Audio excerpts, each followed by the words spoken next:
মানে এই ইনসুলেশনে কি পরিমাণ রেজিস্ট্যান্স থাকতে পারবে সেটা আমরা বের করার জন্য আমাদের ফর্মুলা আছে। কি আছে? ফর্মুলা আছে। এই ফর্মুলাগুলো প্রমাণ আপনাদের দরকার নাই, জাস্ট খালি কিভাবে আসে বা কিভাবে করবে মানে সেটা আমি আপনাদেরকে দেখাচ্ছি। তাহলে যদি আমরা লেখেন ইনসুলেশন রেজিস্ট্যান্স, কেবলের ইনসুলেশন রেজিস্ট্যান্স মানে নির্ণয় করার ফর্মুলা, কেবলের ইনসুলেশন রেজিস্ট্যান্স নির্ণয় করার formula, insulation resistance of single core cable, single insulation resistance of single core cable, অর্থাৎ সিঙ্গেল কোর কেবলের ইনসুলেশন রেজিস্ট্যান্স কে আমরা বের করতে পারি। এটার ফর্মুলা আমরা দেখব। তাহলে এটার ফর্মুলাটা হচ্ছে R equal to rho divided by 2 pi L মানে ln R2 divided by R1। Formula লিখে আমি মানে আমি আপনাদেরকে বুঝাচ্ছি ফর্মুলা, সমস্যা নাই। কেবলের ইনসুলেশন রেজিস্ট্যান্স এইটা অবশ্যই আমরা কোন ধরনের কোর নিচ্ছি, ব্র্যাকেটে লিখে সিঙ্গেল কোর কেবল নিচ্ছি। আমরা যদি সিঙ্গেল কোর পারি মানে তাহলে সবগুলোরই আমাদের হবে, সমস্যা হবে না। তাহলে আর ইকুয়াল টু আমরা কত লিখতে পারি? Rho divided by 2 pi n ln r2 divided by r1। এখন কোনটাকে কি দ্বারা আমরা মানে বুঝাচ্ছি, এটা আপনারা রুট বুঝেন। রুট কি জিনিস হবে? আপেক্ষিক মানে রুট, আপেক্ষিক রুট হচ্ছে কি মানে তার মানে কেবলের আপেক্ষিক রুট। আর এলটা কি পরিমাণ দৈর্ঘ্য আমি মানে কেবলটা নিচ্ছি, কি পরিমাণ দৈর্ঘ্যের কেবলটা। আর 2 পাই এটা কনস্ট্যান্ট। এই r2 এবং এই r1 এই দুটো জিনিস বুঝার খুবই দরকার। এটা মনে করেন আমাদের কেবল মানে তার, এটা কি আমাদের মেইন যে কন্ডাক্টরটা আছে সেই কন্ডাক্টর। তাহলে এই কন্ডাক্টরের ব্যাসার্ধটাকে ধরলাম আমরা R1, কন্ডাক্টরের ব্যাসার্ধটা কত ধরলাম? R1। তাহলে এটার উপরে ইনসুলেশন থাকবে না, কি বলেন? যেহেতু কেবল আমরা করতেছি তাহলে কেবলের কি থাকবে? তার থাকবে না, এটার উপরে ইনসুলেশন থাকবে। তাহলে এইটা ধরলাম মনে করেন সাপোজ ইনসুলেশন, আর এটা হচ্ছে ধরে নিলাম লেন্থ L, এর পরিমাণ দৈর্ঘ্যের একটা আছে। তাহলে এইটা এখান থেকে এই পর্যন্ত যেটা থাকবে অর্থাৎ মানে কন্ডাক্টরের কেন্দ্র থেকে ইনসুলেশনের মানে সারফেস পর্যন্ত, ইনসুলেশনের সারফেস পর্যন্ত এই যে দূরত্বটা আছে এটাকে আমরা বলতেছি কি R2, এটাকে বলতেছি কি আমরা R2। তাহলে R1 কোনটা? কন্ডাক্টরের ব্যাসার্ধ। R1 হচ্ছে কি কন্ডাক্টরের, তাহলে R1 আমরা লিখতে পারি মানে পরিবাহীর ব্যাসার্ধ,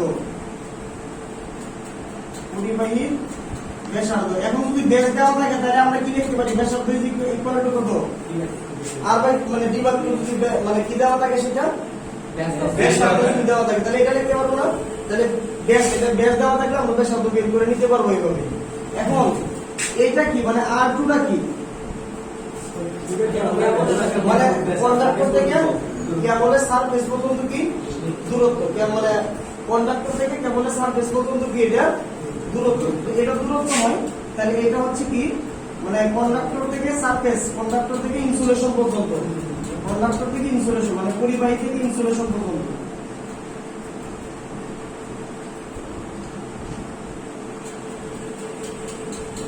ইনসুলেশন পর্যন্ত ব্যাস মানে ব্যাসার্ধ, পরিবাহী থেকে ইনসুলেশন পর্যন্ত ব্যাসার্ধ। এখন আমাকে বলেন যে এটা যদি পরিবাহী থেকে ইনসুলেশন পর্যন্ত ব্যাসার্ধ হয়ে থাকে তাহলে থিকনেস কতটুকু আছে? মানে কেবলের যে ইনসুলেশন যেটা আছে সেই ইনসুলেশনের থিকনেস কতটুকু আছে? তাহলে আমরা কি বলতে পারি না এই টোটালটা যদি হয় আর এতটুকু মানে এতটুকু যদি বাদ দিয়ে দেই তাহলে এই ইনসুলেশন এটা থাকবে না?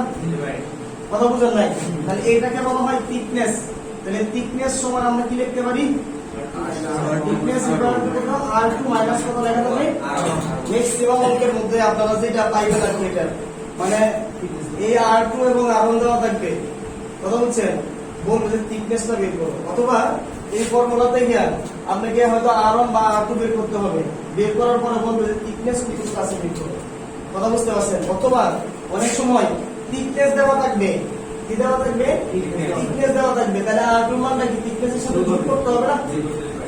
মানে R1 এর মানটা মানে R1 অথবা R2 মানটা কি করতে হবে? যে R2 যদি আমি বের করতে চাই তাহলে R2 সমান আমরা কি লিখতে পারবো?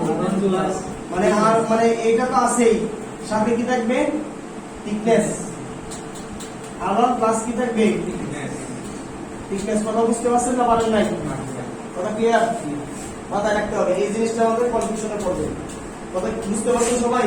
তাহলে আমরা একটা তারের ইনসুলেশন রেজিস্ট্যান্স সমান কি লিখতে পারবো? R equal to root divided by 2 pi L ln r2 divided by r1 ln r2 divided by r1 এটা যদি কেউ লন না লিখে লগ লেখে তাও হবে, সমস্যা হবে না। লন না লিখে লগ লিখবে তারও কি কোশ্চেনের आंसर হবে। কথা ক্লিয়ার সবাই? তাহলে এটা হচ্ছে সিঙ্গেল কোর কেবলের মানে ইনসুলেশন রেজিস্ট্যান্স বের করার ফর্মুলা। ঠিক আছে, তুলে নেন তুলে নেন। এখন এটা প্রমাণ আপনাদের লাগবে না, প্রমাণ করবেন না, প্রমাণ কারো করার তো কোনো প্রয়োজন নাই। আমার উদ্দেশ্যে ফর্মুলাটা আপনারা মাথায় রাখতে পারলে আমার যথেষ্ট। এই বন্ধ করে দিন। C equal to 2 pi epsilon 0 epsilon r divided by ln d bar d ln d bar d এককটা হবে ফ্যারাড পার মিটার। এককটা হবে কি? এটা যদি ফ্যারাড পার মিটার লিখি তাহলে সেই ক্ষেত্রে এখানে কি দিতে হবে? L দিতে হবে প্রতি দৈর্ঘ্যে। ঠিক আছে, প্রতি দৈর্ঘ্যে কি পরিমাণ ক্যাপাসিটেন্স আছে সেটা আমরা এইভাবে বের করতে পারি। কি লিখলাম? 2 pi epsilon 0, ঠিক আছে, 2 pi epsilon 0 epsilon r, যেহেতু mটা যদি না দেই, হ্যাঁ এই mটা যদি না দেই তাহলে কি হবে? এই lটা দিতে হবে। আবার যদি lটা যদি না দেই তাহলে প্রতি মিটারে, ঠিক আছে, প্রতি মিটারে। এখন আমি জানি না মিটারটা কতটুকু দৈর্ঘ্য আছে, জানি না, সেক্ষেত্রে আমরা সরাসরি কি লিখলাম? 2 pi epsilon 0 epsilon r l divided by ln d by d। এখন কোনটাকে কি দ্বারা প্রকাশ করতেছি? কেউ যদি এটাকে এইভাবে না লিখে অন্যভাবে লিখতে চায়, মানে অন্যভাবে বলতে দেখেন, এটাকে একটু আমি ডেরিভেশন করি। আচ্ছা, l এর কোন রাশিটাকে কি দ্বারা প্রকাশ করতেছে? পরে আরো সংক্ষিপ্ত করা যাবে, এটা কিভাবে করে আমরা পরে দেখি। এখন epsilon 0 যেটা আছে এটাকে বলা হয় শূন্য স্থানের বেদন যোগ্যতা। এটাকে কি বলা হয়? শূন্য স্থানের বেদন যোগ্যতা। এটা কিন্তু একটা মুখস্থ ভ্যালু আছে। মুখস্থ ভ্যালুটা কত জানেন? 8.854, ঠিক আছে, into 10 to the power inverse 12। এটা কিন্তু মুখস্থ ভ্যালু, ফ্যারাড পার মিটার। এটা এখন হচ্ছে কি ফ্যারাড পার মিটার, এটা কিন্তু মুখস্থ ভ্যালু এটা। ঠিক আছে, 8.854 into 10 to the power inverse 12। এই এপসিলন 0 মানে শূন্য স্থানের বেদন যোগ্যতা, এটাকে বলা হয় মুখস্থ ভ্যালু। আর এই ইপসিলন r যেটা আছে এটাকে বলা হয় রিলেটিভ পারমিয়াবিলিটি। কি বলা হয়? Relative permeability.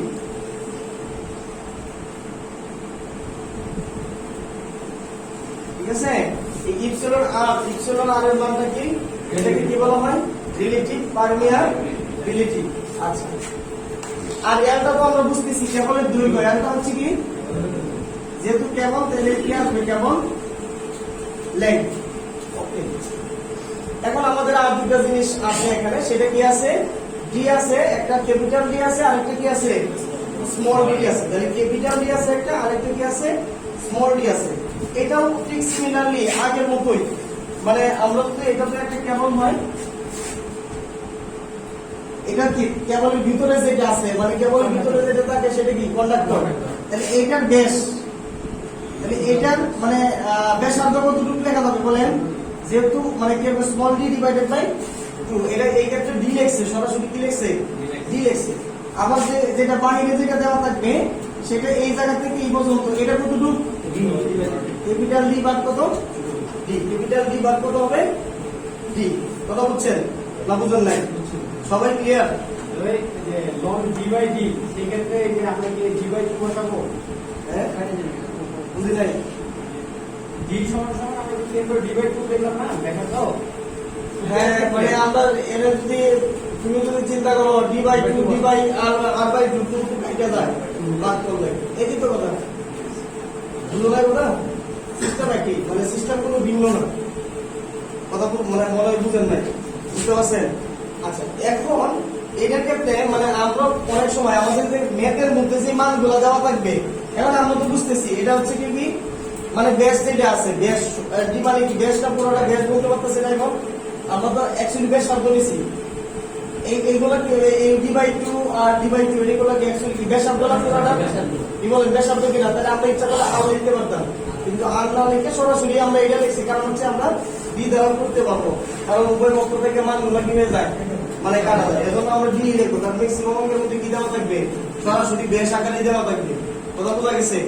এখন কথা হচ্ছে অঙ্কের মধ্যে আমাদের একটা ঝামেলা পড়বে, মানে অনেক সময় এই ডি আর ক্যাপিটাল ডি আর স্মল ডি সরাসরি দেওয়া থাকবে অঙ্কের মধ্যে। সেক্ষেত্রে যদি সরাসরি দেওয়া না থাকে সেই ক্ষেত্রে আমরা কিভাবে বের করব? সেই ক্ষেত্রে ক্যাপিটাল ডি, এই ক্যাপিটাল ডি যদি আমরা বের করতে চাই তাহলে ক্যাপিটাল ডি ইকুয়াল টু লিখতে পারবো, মানে কন্ডাক্টরের যে ব্যাসটা দেওয়া থাকবে, কি দেওয়া থাকবে? কন্ডাক্টরের ব্যাস, মানে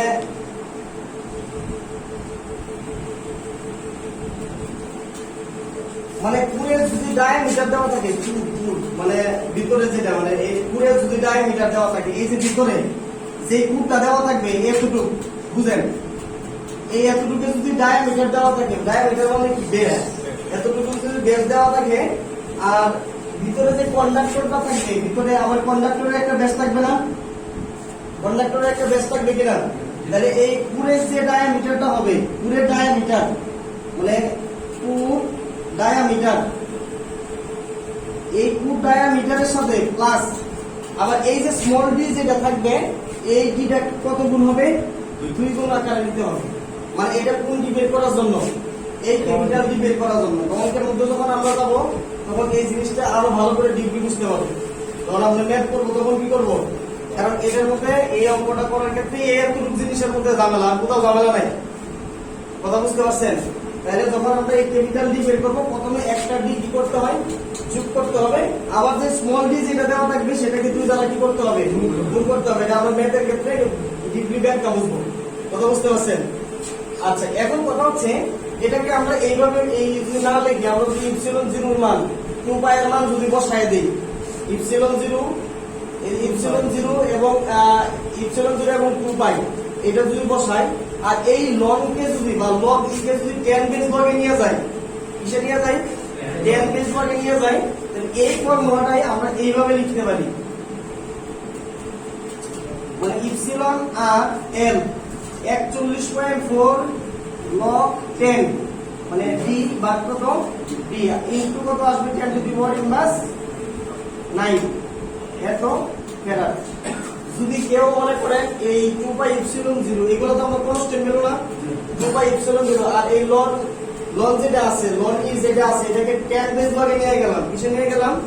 10 বেস লগে নিয়ে গেলাম। তাহলে 10 বেস লগে আসলে এইটার এই দুইটা ভ্যালু আর এটা 10 বেস লগের ভ্যালু যদি আমরা বসায় দেই তাহলে লেখা যাবে কত? ইপসিলন 0, এটা তো দুটো কনস্ট্যান্ট ভ্যালু না, পরিবর্তনশীল আছে, তাহলে ইপসিলন আর নিচে কত লেখা যাবে? 41.4 log 10 ডি বাদ কত? ডি, সাথে ইনটু আকারে কত থাকবে? 10 টু দি পাওয়ার প্লাস 9 তুলে দেব। সি যদি পাওয়া যায় তাহলে আমরা এটার কারেন্ট পাবো না, তাহলে আইসি ইকুয়াল টু কত লেখা যাবে? V phase voltage divided by এক্সি, এটা লেখা যাবে কিনা? কি বলে লেখা যাবে না? আর এক্সি ইকুয়াল টু আমরা কি জানি? বলে এসি সার্কিটে শিখে আসছি, এক্সি ইকুয়াল টু কত? 1/কত? ওমেগা সি, ওমেগা বলতে কত? 2/f। এই ক্ষেত্রে তো সরাসরি আমরা ওমেগা দেওয়া থাকবে না, এই ক্ষেত্রে কি দেওয়া থাকবে? এক্সি ফ্রিকোয়েন্সি দেওয়া থাকবে, তাই না? তাহলে এক্সি ইকুয়াল টু আমরা জানি কি 1/2/fc। তাহলে সি বের করে নিছিলাম, সি বের করতে হলে ইন্ডাকটিভ মানে ক্যাপাসিটিভ রিঅ্যাকট্যান্স বের করতে পারবো। ক্যাপাসিটিভ রিঅ্যাকট্যান্স বের করতে চাইলে এই আইসি কারেন্টটা বের করা যাবে না, তাহলে আইসি ইকুয়াল টু কত? ডিসি, মানে এটা তো অবশ্যই পেজের, আমরা পার পেজে নির্ণয় করতেছি সিঙ্গেল। তাহলে ডি বাদ কত?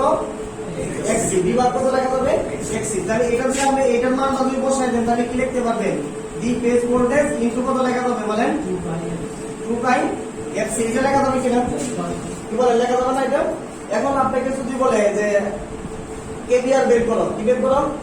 মানে কেভি মানে রিঅ্যাকটিভ পাওয়ার, কি পাওয়ার বের করতে বলে? রিঅ্যাকটিভ পাওয়ার। তাহলে কিউ ইকুয়াল টু কত লেখা যাবে? দেখেন তো, ডি ফেজ ভোল্টেজ ইনটু কত? এক্সি, এটা লেখা যাবে কিনা? ডি স্কয়ার বাদ কত? এক্সি, এটা লেখা যাবে না? ডি স্কয়ার বাদ কত? এক্সি। কেউ যদি ডি স্কয়ার বাই এক্সি না লেখে, এটা লেখে মানে ফেজ ভোল্টেজ ইনটু কত? আইসি। দেখেন তো এটার মধ্যে এটা কিন্তু এরকম লেখা যায় কিনা? ডি ফেজ ভোল্টেজ নিচে লিখলাম মানে আইসি ইকুয়াল টু কত? মানে এটা কারেন্ট মানে আইসি ইকুয়াল, এটা যখন আইসি ইকুয়াল কত লেখা যায়? দেখেন তো এটা লেখা যায় কিনা? ডি ফেজ ভোল্টেজ বাদ কত? এক্সি না? তাহলে এই স্কয়ার এটা লেখা যায় কিনা? কারণ আমরা পাওয়ার ইকুয়াল টু কি জানি? B square by R. B square বাদ কত? আর এক্সি এর মধ্যে কোন ধরনের পাওয়ার অপচয় হয়? রিঅ্যাকটিভ পাওয়ার। আর আর এর মধ্যে কোন ধরনের পাওয়ার অপচয় হয়? মানে অ্যাক্টিভ পাওয়ার। মনে আছে এটা? আর এর হচ্ছে ক্যাপাসিটি, তাহলে এর যে পাওয়ারটা হবে সেই পাওয়ারটা অ্যাকচুয়ালি কি পাওয়ার হবে? এভিআর পাওয়ার। কারণ এটা কিসের মধ্যে হচ্ছে যে আর প্লাস 1 ইনটু যদি x মানে এটা হয়, মানে তাহলে এটার মধ্যে যে পাওয়ারটা থাকে সেই পাওয়ারটা কি রিঅ্যাক্টিভ না কিউ পাওয়ার না? তাহলে এই রিঅ্যাক্টিভ পাওয়ারের একক কি বার বা কে বার? কিলোপটেমিটার। রিঅ্যাক্টিভ 1000 দ্বারা ভাগ করে দিলে সেটা কি হয়ে যাবে? কিলোপটে। আর 10 টু দি পাওয়ার 6 দ্বারা ভাগ করলে কি হবে? মেগাভোল্ট অ্যাম্পিয়ার। এটার জন্যই অনেক সময় যেহেতু এটা 3 ফেজ সিস্টেমটা যদি আমার 3 ফেজ হয় তাহলে এন কত দ্বারা গুণ হবে? 3 দ্বারা গুণ হবে। এন কত দ্বারা গুণ হবে? 3 দ্বারা গুণ হবে। 1000 দ্বারা ভাগ করলে এককটা কি হয়ে যাবে? কেবার। অ্যাকচুয়ালি আমাদের ভাগ করলেই এনাফ। আর কে মানে কি একটা ফ্যাক্টর 1000 দ্বারা ভাগ, যদি এম্পিয়ার বলে তাহলে 10 টু দি পাওয়ার 6 দ্বারা ভাগ করে দেব, কারণ এমনি পাওয়ারটা বিশাল বড় আসবে। ঠিক আছে? এবার পিজিসিবি তে যে ম্যাথটা চাইছিল, কথা বলছেন, এই ম্যাথটা এটা চাইছিল, শুধু খালি এতটুকু চাইছিল, মানে পিডিবিতে এতটুকু চাইছিল। তার মানে এই ফেজ ভোল্টেজ দেওয়া ছিল, এই ফর্মুলার সাহায্যে এক সি এর মানটা বের করে, মানে এক্স এর মানটা মানে এক্স এ আসবে, এক্স বের করে আইসি এটার মধ্যে বসাই দিলে টোটাল মানে কেভিআর বের হয়ে যাবে। ঠিক আছে? তুলে রাখো। Electric dielectric stage in a single pole cable, মানে সিঙ্গেল পোল কেবলের ডাইইলেকট্রিক স্টেজ আমরা কিভাবে বের করব? দেখেন এগুলো জাস্ট খালি ফর্মুলা, এখন মান জাস্ট খালি মান পাইবেন আর বসাবেন, অঙ্ক করে দেবেন। আমি অঙ্ক করে দেব একটা একটা করে, সমস্যা নেই। আগে ফর্মুলাগুলো আলোচনা করে নিই। মানে single pole cable dielectric stage of single pole cable, মানে সিঙ্গেল পোল কেবলের স্টেজ বের করা। স্টেজ দেখেন তো এটা মানে সাবজেক্ট তো এটা অর্থটা কি জানাই?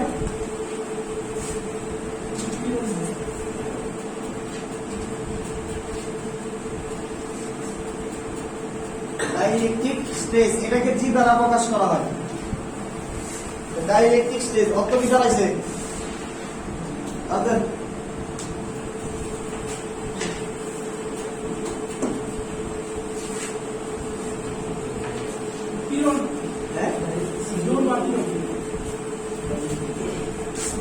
এই ডাইইলেকট্রিক স্ট্রেস যদি আমরা বের করতে চাই, তাহলে এই ডাইইলেকট্রিক স্ট্রেসের একটা ফর্মুলা আছে, সেই ফর্মুলাটা আমরা এইভাবে লিখতে পারি। দেখেন, dielectric stress equal voltage x log D ভাগ কত ডি।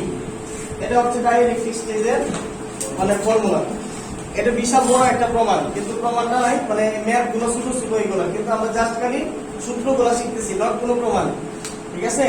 তাহলে ডাইইলেকট্রিক স্ট্রেস ইকুয়াল টু কত লেখা যাবে? মানে B divided by x ln d by d। এটা হচ্ছে মেইন ফর্মুলা হচ্ছে এটা। এখন কথা হচ্ছে এখানে x একটা মানে ভ্যালু আমরা মাঝখান থেকে ধরে নিছি। এখন মূলত এটা আছে ডাইইলেকট্রিক স্ট্রেস, যেটা পিলনটা সর্বোচ্চ কোথায় এবং সর্বনিম্ন কোথায়। তাহলে এখন আমাদের এটাই তো ছিল কন্ডাক্টর, এরকম ছিল না কন্ডাক্টরটা? তাহলে এরা আমরা x যেটা আছে তাহলে আমরা সর্বোচ্চ জানি না, সর্বনিম্ন জানি না, আমরা ধরে নিয়েছি যে কোনো একটা বিন্দুর মধ্যে আছে, যে কোনো একটা বিন্দু। তাহলে এখান থেকে কেন্দ্র পর্যন্ত এই পর্যন্ত দূরত্বটাকে আমরা কি ধরে নিছি? x ধরে নিছি। তাহলে x ধরে নেওয়া, মনে করেন এই বিন্দুটার মধ্যে ডাইইলেকট্রিক স্ট্রেসটা কত হবে? d divided by x ln d by d। এখন যদি এই বিন্দুটা এতটুকু দূরত্বটা যদি এতটুকু হইতো, তাহলে এই বিন্দুটা ডাইইলেকট্রিক স্ট্রেসটা কত? সাপোজ বুঝার জন্য বললাম। ঠিক আছে? তাহলে এটা হয়তো কি তখন x হইতো। তাহলে একটা নির্দিষ্ট দূরত্বে কি পরিমাণ ডাইইলেকট্রিক স্ট্রেসটা আছে সেটা সমান আমরা কি লিখতে পারি? G ইকুয়াল টু মানে ভোল্টেজ, এটা হচ্ছে কি ভোল্টেজ ডিভাইডেড বাই সেই দূরত্বটা লন d বাই d।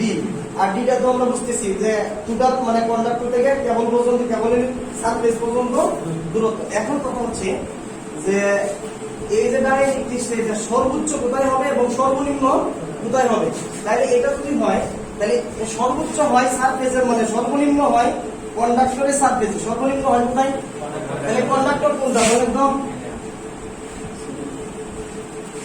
কন্ডাক্টরের সারফেসে সর্বোচ্চ হয় না, মানে সর্বোচ্চ হয় কন্ডাক্টর সারফেসে। সর্বোচ্চ কোথায় হয়? কন্ডাক্টর সারফেসে সর্বোচ্চ হয়। তাহলে এই কন্ডাক্টর সারফেস কোথায় আছে? এটা না সারফেস বলতে গেলে পৃষ্ঠ, সারফেস মানে কি? তাহলে x এর যে দূরত্ব যদি সর্বোচ্চ আমরা বের করতে চাই, তাহলে x ইকুয়াল টু আমরা কত লিখতে হবে? আর লিখতে হবে না, d ভাগ 2 লিখতে হবে। মানে x ইকুয়াল টু কত লিখতে হবে? যদি কন্ডাক্টর সারফেসে হয়, কন্ডাক্টর সারফেসে হয় তাহলে x এর দূরত্বটা কত হবে d/2। তার মানে এই মানটা যদি আমরা এই সমীকরণের মধ্যে বসাই দিই তাহলে সর্বোচ্চ ডাইইলেকট্রিক স্টেজ Gmax লেখা যাবে। তাহলে Gmax ইকুয়াল টু আমরা কত লিখতে পারবো b, আর x এর মানটা কত লেখা যাবে বলেন d/2 ln d ভাগ কত d। এই দুইটা কি আলাদা থাকবে এখন দূরে যাবে, তাহলে উপরে চলে যাবে না। তাহলে এটা কখন হচ্ছে, তার মানে এই কোশ্চেনটা মানে আপনার ডিপ্লোমাতে বিভিন্ন পরীক্ষার মধ্যে আসে যে একটা কেবলের মানে ডাইইলেকট্রিক স্টেজ সর্বোচ্চ কোথায় পাওয়া যায়, বা এমসিকিউ পরীক্ষার মধ্যেও পাইবেন একটা কেবলের মানে সর্বোচ্চ ডাইইলেকট্রিক স্টেজ কোথায় পাওয়া যাবে। তাহলে সর্বোচ্চ কোথায় পাওয়া যাবে কন্ডাক্টর সারফেসে। তাহলে সর্বনিম্ন কোথায় পাওয়া যাবে কেবলের সারফেসে। সর্বনিম্ন পাওয়া যাবে কোথায় এই কেবলের সারফেসে। তার মানে এনে আসার কোনো পসিবিলিটি আছে সর্বোচ্চ এবং সর্বনিম্ন এর ভিতরে তো সীমাবদ্ধ, কথা বুঝলেন নাই।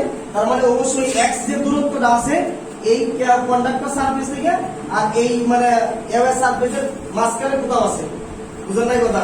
তার মানে আমি যে এখানে লিখছি এই x এর মানটা যে এখানে লিখছি এটা কি আমার ঠিক আছে, ঠিক নাই। এটা জাস্ট একটা ইনকেস আপনাকে ধরার জন্য বোঝার জন্য কথা বলছি, কথা বুঝতে পারছেন। ওকে, তার মানে এনে যদি আসে মানে কেবলের সারফেসে তাহলে x এর দূরত্বটা কত, এই ক্ষেত্রে কি হচ্ছে সর্বোচ্চ হচ্ছে, তাই না। আর যখন x ইকুয়াল টু আমরা d/2 লিখতে পারবো তখন কি হয়ে যাবে, তাহলে ডাইইলেকট্রিক স্টেজ সর্বনিম্ন কোথায় মানে কেবলের সারফেসে। তাহলে এখন তার মানে সুতরাং সর্বনিম্ন যে ভ্যালুটা হবে সেই ভ্যালুটা আমরা সমান কি লিখতে পারবো, এনে কি তখন x ইকুয়াল টু d/d লেখা যাবে না। তাহলে 2 উপরে উঠে গেছে, তাহলে এখানে কি থাকবে d ln d ভাগ কত d। তাহলে সর্বোচ্চ ডাইইলেকট্রিক স্টেজ বের করার ফর্মুলা কোনটা, Gmax equal to 2b divided by d ln d ভাগ d। আর সর্বনিম্ন বের করার ফর্মুলা কোনটা, 2b divided by d ln d ভাগ d। দেখেন বড়টার ক্ষেত্রে সর্বনিম্ন আছে, ছোটটার ক্ষেত্রে কি আসছে সর্বোচ্চ আছে। একটু মনে রাখতে হবে, কথা বুঝতে পারছেন। কারণ যদি কোনো মানে আরো সহজে বুঝেন, ম্যাথমেটিক্যালি বুঝেন, এটা যদি কম সংখ্যাতে যদি মনে করেন এইগুলো তো কনস্ট্যান্ট, কম দিয়ে ভাগ করলে কি বেশি আসতেছে, আর বেশি দিয়ে ভাগ করলে কি আসবে, মানে সিম্বলি বোঝার চেষ্টা করেন, কথা মনে রাখার জন্য। এখন আপনি এখানে ডি লিখবেন না এখানে ডি লিখবেন সেটা আপনার কনফিউশনে পড়ে যাবে।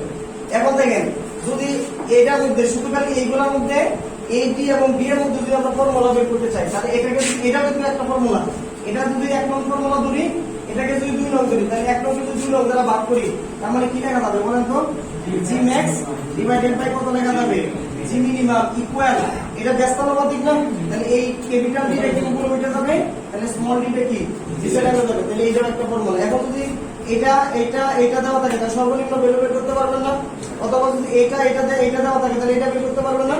এই যেগুলো লিখছি এই যে তিনটা যে লিখছি এই তিনটাই ফর্মুলা ডাইইলেকট্রিক স্টেজ বের করা তুলে, মানে short circuit test, open circuit test, মানে আর গ্রাউন্ড টেস্ট, এটা সবগুলাই করা যায়।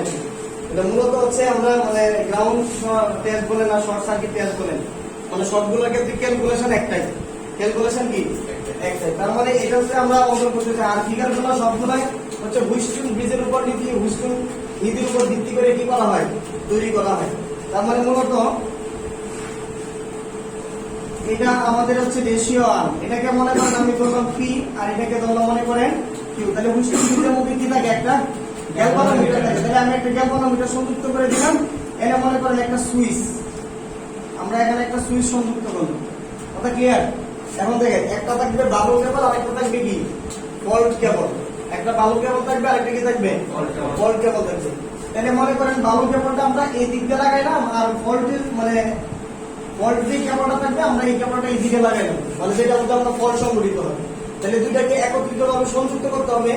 আর সংযুক্ত করার জন্য আমরা একটা লো রেজিস্ট্যান্স এখানে একটা লো রেজিস্ট্যান্সের মাধ্যমে দুইটা কেবল কি করে দিলাম, অ্যাড করে দিলাম। তাহলে এটা যে এই যে কেবল যেটাতে আমি অ্যাড করলাম এটা কোন ধরনের রেজিস্ট্যান্স, লো রেজিস্ট্যান্সের কেবল, মানে কেবল দ্বারা কি করলাম রেজিস্ট্যান্স। এটা লো রেজিস্ট্যান্সের দ্বারা আমরা কি করে দেব, লো রেজিস্ট্যান্স দ্বারা আমরা কি করে দিলাম এখানে মানে শর্ট মানে কানেকশন করব। তাহলে এই যে কেবলটা আছে এই কেবলটাকে আমরা বলতেছি সাউন্ড কেবল, মানে বালু কেবল আর কি, সাউন্ড কেবল। আর এইটা যে কেবলটা আছে এটাকে আমরা বললাম ফল্টি কেবল, মানে যেটার মধ্যে সমস্যা আছে, ফল্টি কেবল এই দিক দিয়ে আমরা সংযুক্ত করে দিলাম।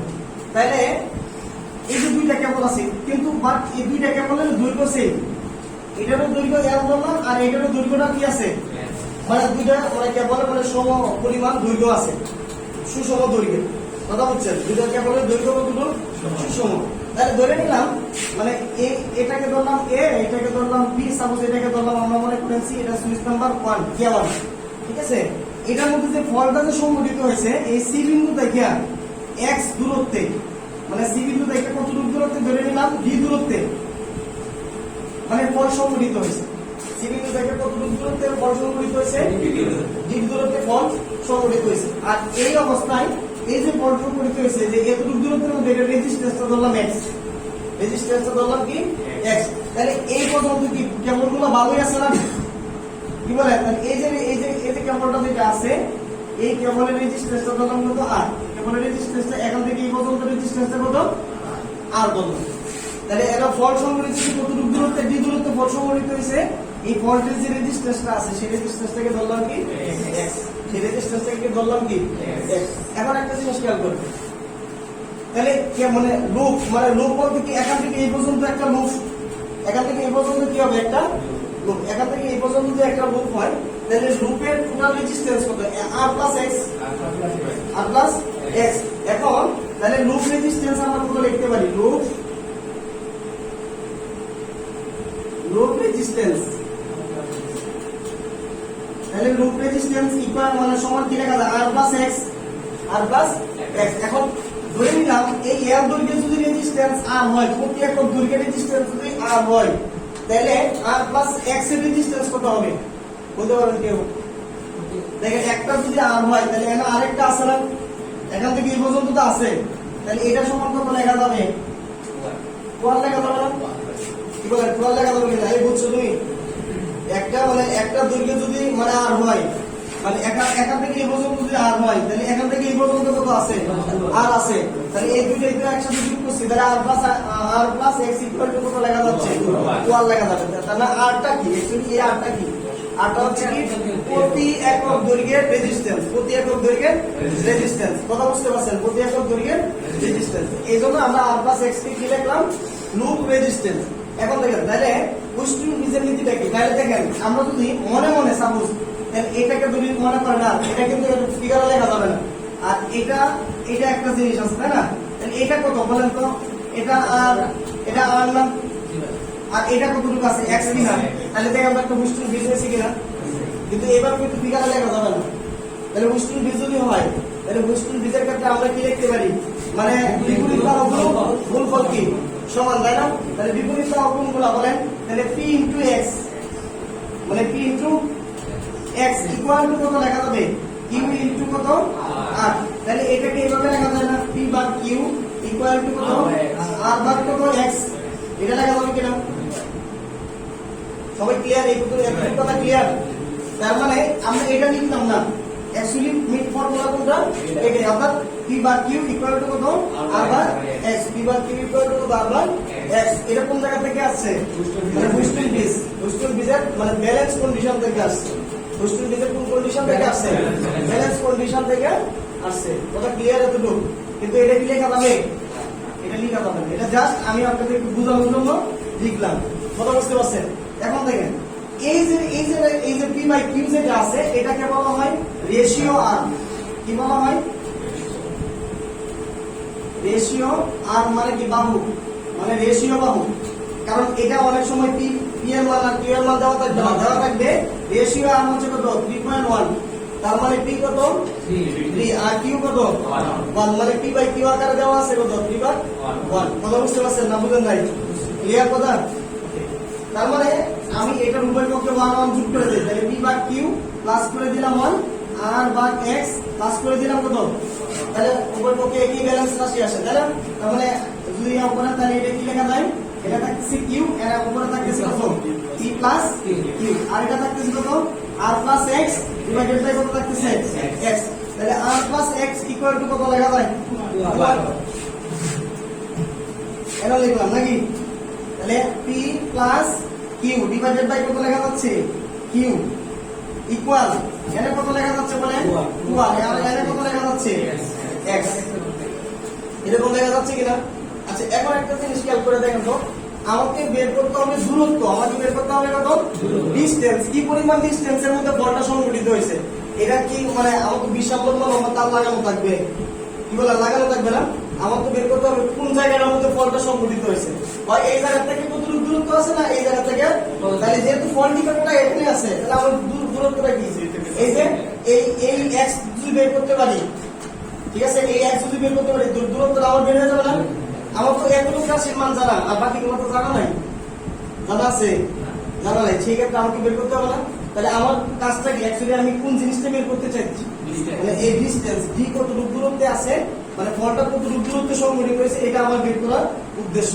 তাহলে এটা যদি আমরা বের করতে চাই, তাহলে দেখেন এই x মানে এত মানে প্রতি একক দৈর্ঘ্যের মানে রেজিস্ট্যান্স কত, প্রতি একক দৈর্ঘ্যের রেজিস্ট্যান্স হচ্ছে কত r।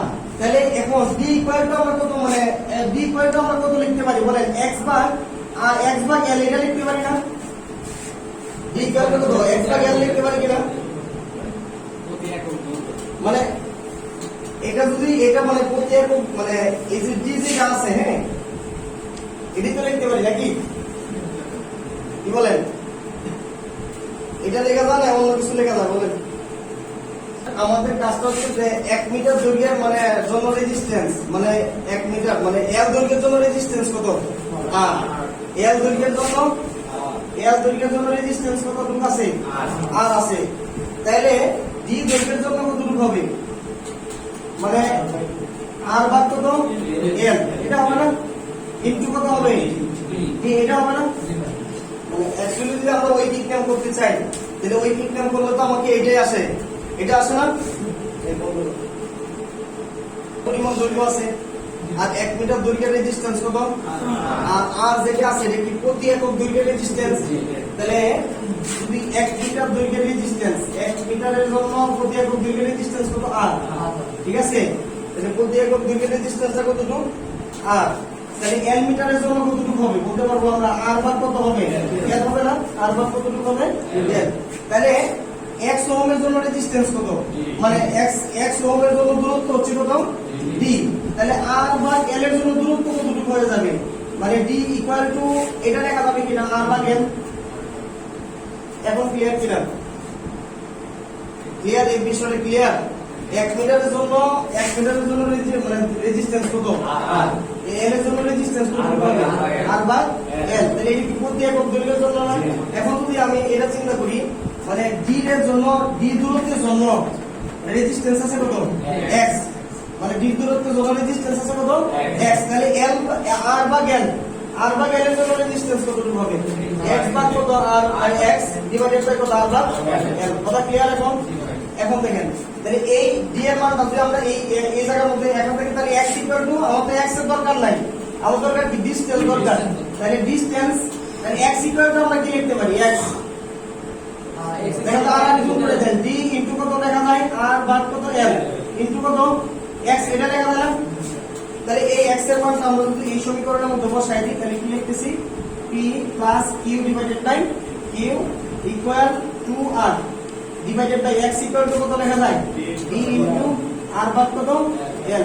তাহলে এটা যদি আমরা গুণ করে দিই 2r, lটা কি উপরে উঠে যাবে তাই না, নিচে কি থাকে d ইনটু r, এই r আর উপরে পক্ষ থেকে কি করবে কাটা যাবে। তার মানে অ্যাকচুয়ালি আমরা কি লিখতে পারি, যদি r আর গুণ করে আমার দরকার কি d দরকার, তাহলে d টা এদিক দিয়ে নিয়ে আসি, q টা উপরে উঠে যাবে, তাহলে d ইকুয়াল টু আমরা কি লেখা যাবে, উপরে থাকছে 2 আর q টা উপরে যাবে না, ইনটু কি থাকতেছে l আর ডিভাইডেড বাই কত আসবে p প্লাস কত q।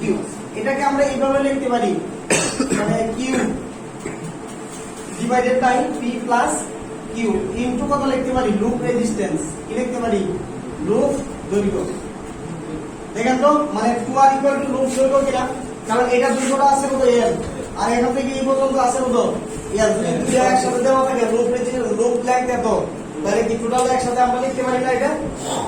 আপনি লুপ লেন্থ যদি না লিখে যদি এইভাবে লিখতে চাই d equal to qql divided by p plus q, main formula হচ্ছে আমাদের এটা, এই এতটুকু রাশির মান বের করতে বলবো। বুঝার যায় কথা বলা হয়, বুঝতে পারছেন, এতটুকু রাশি আমার যদি এতটুকু জানা থাকে তাইলে হবে। আর ইয়ারটা কি প্রত্যেকটা তারের দৈর্ঘ্য, এল হচ্ছে কি প্রত্যেকটা দলের দৈর্ঘ্য। যদি লুপ লেন্থ দেওয়া থাকে তাহলে দুই দ্বারা মানে ভাগ করে এই এলটা বের করতে হবে। কথা বুঝছেন? তাহলে আমি যদি এই দুই দ্বারা ভাগ না করি যদি 12 লিখি তাহলে 12 লিখলে আমরা কি লিখতে পারবো? লুপ দৈর্ঘ্য লিখতে পারবো। বুঝতে পারছেন সবাই? কঠিন হয়ে গেছে?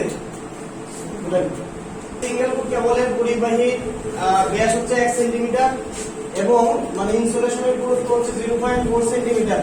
আপেক্ষিক রুট 5 × 10⁻14 ওহম সেন্টিমিটার। তবে 2 কিলোমিটারের ইনসুলেশন রেজিস্ট্যান্স কত সেটা আমাকে বের করতে বলছে। এখন সবাই বুঝেন, এই কেউ লিখবেন না। তাহলে আমরা ইনসুলেশন রেজিস্ট্যান্সের সূত্রটা কি জানি? R = ρ / 2 পাই R লগ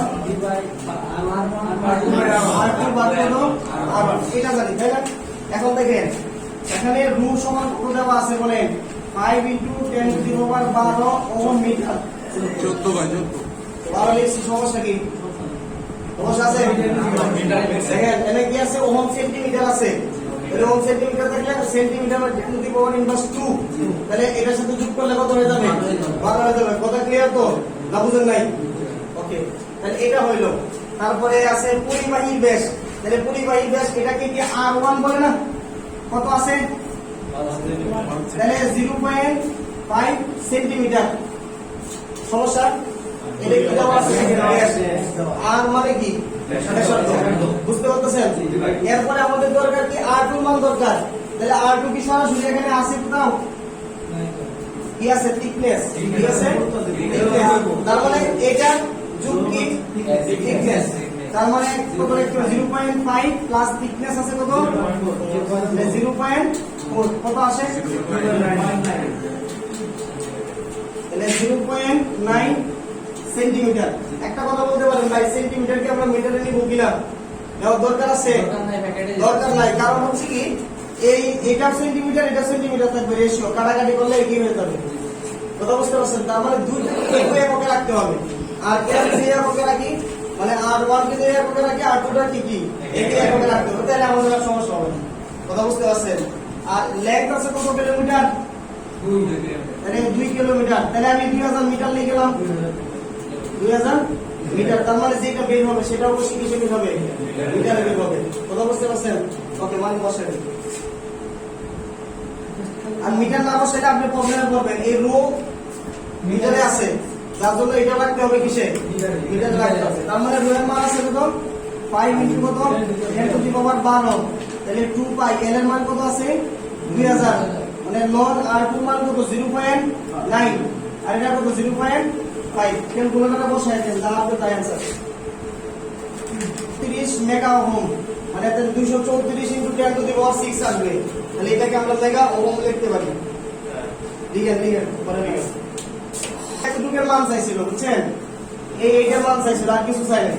যে ডিপ্লোমা বইগুলোতে যারা আছে ইমেলটা আছে, বাট এইটা নাই, এই দুইটা আছে। কথা বুঝতে পারছেন? এজন্য যারা ডিপ্লোমার বইগুলো করছে মানে ওরা এইটা পারে না। জাস্ট এই দুইটা আছে, অনলি ফর এই দুইটা আছে, কিন্তু এটা নাই। আর মিলাইতে পারবে না। কথা বুঝতে পারছেন? এজন্য ইংলিশ পড়ার মানে মজাই আলাদা। ঠিক আছে? তাহলে দেখেন এটা যে আমরা সলিউশন করে বুঝেন, সবাই বুঝেন। তাহলে ক্যাপাসিট্যান্স কোনটা বলেন তো? মানে সি এর ভ্যালু, মানে আমরা প্রতিবেশী নির্ণয় করব। তাহলে সি ইকুয়াল টু আমরা কত লিখতে পারি বলেন? ইপসিলন আর আচ্ছা রিলেটিভ পারমিয়াবিলিটি দেওয়া আছে। এই নিচে লেখা আছে রিলেটিভ পারমিয়াবিলিটি হচ্ছে 3। লেখা দেখেন মানে তাহলে আমি ইপসিলন আর ইকুয়াল টু কত লিখে নিলাম? 3 দেওয়া আছে। তাহলে ইপসিলন এল ডিভাইডেড বাই কত লেখা যায়? 41.4 লগ n মানে d ভাগ কত? d ইনটু কত? 10⁻9। এটার এককটা কি হয়? ফেরাড পড়ে লিখ। এখন দেখেন তার মানে আমাদের ভ্যালুগুলো দেওয়া আছে, একদম আমরা ভ্যালুগুলো বসায় দিব। এখন একটা জিনিস খেয়াল করে দেখেন, এল দেওয়া আছে কত? 4 কিলোমিটার মানে 4000 মিটার দেওয়া আছে। ওকে, এরপরে কি দেওয়া আছে? মানে পরিবাহীর ব্যাস দেওয়া আছে। তাহলে পরিবাহীর ব্যাস d ইকুয়াল টু কত? 2.5 সেন্টিমিটার। তাহলে এই d কত দেওয়া আছে জানেন? রেডিয়াল থিকনেস দেওয়া আছে। রেডিয়াল থিকনেস দেওয়া আছে। সেই ক্ষেত্রে আমরা কি করতে পারি? এটা কত? 2.5 5 প্লাস 2 ইনটু কত রেডিয়াল থিকনেস যেহেতু আর এটা তো আমরা বেস দিয়ে করতেছি আর ব্যাসার্ধ দিয়ে করি না তাইলে 2 ইনটু কত হবে কত দেওয়া আছে এটা 0.5 তাহলে কত আসবে এই জন্য ইনসুলেশন রেজিস্ট্যান্সের ক্ষেত্রে সরাসরি মান মাইনাস করলে হয়ে যায় কিন্তু এর ক্ষেত্রে কি করতে হয় 2 নিতে হয় কথা বুঝছেন না বুঝলেন না কত 3.5 সেন্টিমিটার আর কি দেওয়া আছে ইপসিলন আর এর মান যদি পারমিটিভিটি কত দেওয়া আছে 3 দেওয়া আছে এই এখন বসাই দেন তাহলে বসাই দিলে কত বসানো যায় তাহলে 3 এর মান কত 4000 তাহলে 41.4 log 10 এটা কত d কত পাইছেন 3.5 আর এটা কত আছে 2.5 ইনটু কত 10 টু দি পাওয়ার ইনভার্স 9 কত আসে দেখেন হ্যাঁ ও অবশ্য একই তো মানে তখন কি ইপসিলন জিরোর মান আমাকে মুখস্থ বসাইতে হবে 2 পাই এর মানও আছে লন মান আছে একই জিনিস 10 ইপসিলন এর মান দিয়ে দিছে আমার 3 তবে আর মান ইপসিলন এর মান 3 দেওয়া আছে না হ্যাঁ 3 তো বসাইছি এই প্রথম সূত্রে দেওয়া আছে না আর এটা খালি মান মুখস্থ করে বসাইতে ইপসিলন জিরো মুখস্থ বসাইতে হবে 1.98 বাই 1 কত আছে 1.98 আচ্ছা 1.98 মাইক্রো ফ্যারাড ভাই বুঝতে পারছেন না বুঝুন ভাই মানে এককটা কি ফ্যারাডে ক্যালকুলেটর যা করে আসবে তাই आंसर এই লিখবেন পরে এরপরে দেখেন কি চাইছে চার্জিং কারেন্ট চাইছে তাই না এটা তো আমরা এক নাম্বার করলাম তাহলে চার্জিং কারেন্ট তাহলে কারেন্ট ইকুয়াল টু আইসি তাহলে আইসি ইকুয়াল টু আমরা কি জানি বলেন মানে যেহেতু প্রতি পেজে তার মানে ভোল্টেজটা কি আসবে পেজে তাহলে এডিসি কি আসবে এক্সি তাহলে এটা সমান আমরা এটা লিখতে পারি বি পেজ এবার ইনটু কত 2 পাই এফসি এটা জানি না তাহলে এখন মানগুলো বসাই দেন পেজ ভোল্টেজ কত আছে 33 কেভি তাহলে 33 ভাগ কত √3 ইনটু কত 10 to the power 3 2 pi F এর মান কত দেওয়া আছে তাহলে 314 লেখা যায় যেহেতু 50 দেওয়া আছে ফ্রিকোয়েন্সি তাহলে 2 বাই f সমান কত 314 আর c এর মান কত পাইছেন 1.98 ইনটু কত 10 টু দি পাওয়ার ইনভার্স 6 যা হবে তাই आंसर করেন ক্যালকুলেশন করেন 11.87 যা হবে তাই आंसर এই বইয়ের মধ্যে x এর আছে x এর আসতে পারে বুঝলো ভাই 314 মনে হয় 314 বুঝলো ভাই হ্যাঁ 2 বাই এটা বারবার করতেছি কারণ ফ্রিকোয়েন্সি 50 তার মানে 314 লেখা যাবে আর যদি ফ্রিকোয়েন্সি আসবে সেটা কি কেবিআর মানে কিউ চাইছে অ্যাকচুয়ালি বলেন তো কি চাইছে তাহলে আমরা এটাকে কিউ দ্বারা বয়স করলাম তাহলে কিউ ইকুয়াল টু কত লেখা যাবে 3 ফেজ ভোল্টেজ যেহেতু আইসি লিখছি তাহলে সরাসরি আমরা আইসি লিখব যেহেতু তিনটা পেজের জন্য তাহলে এইটা কত আছে এটা তো 3 আছে ফেজ ভোল্টেজ কত 33 ভাগ কত √3 ইনটু কত 10 to the power 10 to the পাওয়ার কত আছে 3 ইনটু আইসি মান কত পাইছেন 11.87 তাহলে কত আসে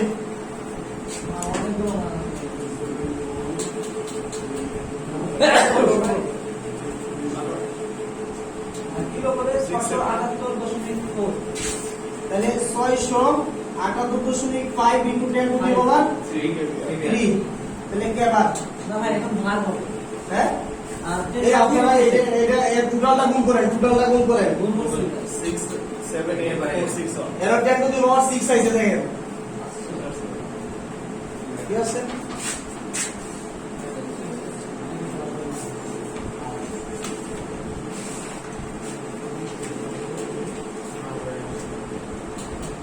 তো আছে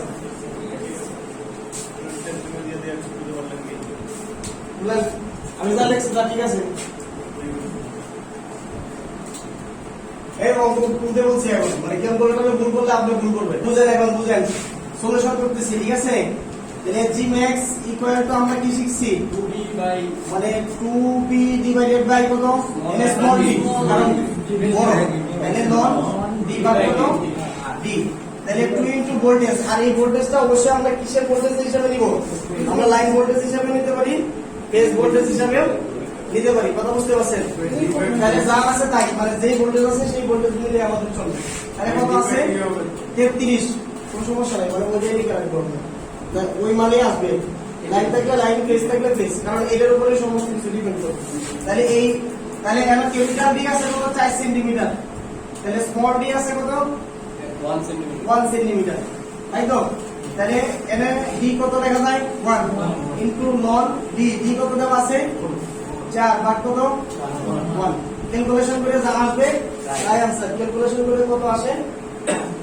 পার্সেন্টেজ চলে আসে 47 পয়েন্ট 6